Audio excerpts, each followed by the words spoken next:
Hello friends. जब बच्चा को सर्दी होती है, खांसी होती है या तो वो बहुत इरिटेटेड होता है, उसको नींद नहीं आती है, ना वो ढंग से दूध पीता है। तो इस केस में आप नेज़ोक्लियर ड्रॉप का यूज़ कर सकते हैं।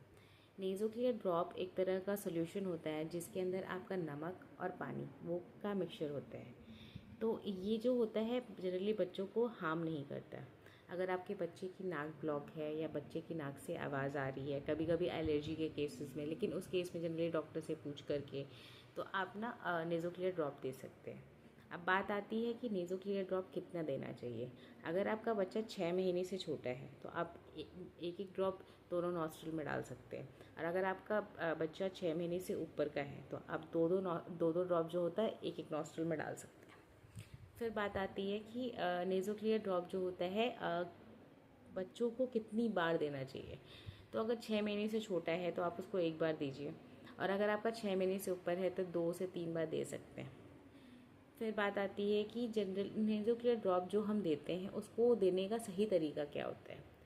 तो बच्चे का जो सर होता है उसको थोड़ा सा पीछे करिए, पीछे करने के बाद उसके एक नॉस्ट्रल में डालिए, फिर थोड़ा सा वेट करिए, फिर दूसरी नॉस्ट्रल में डालिए।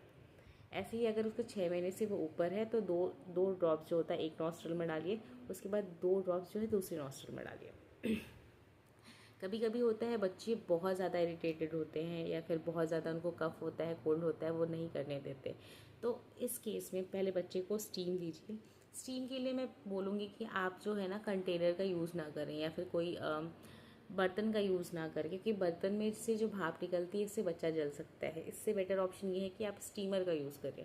स्टीमर से यूज़ करेंगे तो जो भाप है वो आराम से बच्चे को लगेगी और बच्चा थोड़ा रिलैक्स भी हो जाएगा। और स्टीमर यूज़ करने के बाद जब उसकी नाक थोड़ी सी खुल जाए तो आप नेज़ोक्लियर ड्रॉप यूज़ कर सकते हैं। तो ये जो नेज़ोक्लियर ड्रॉप है वो जनरली आप इन सब जितनी भी कंडीशंस हैं उसमें यूज़ कर सकते हैं।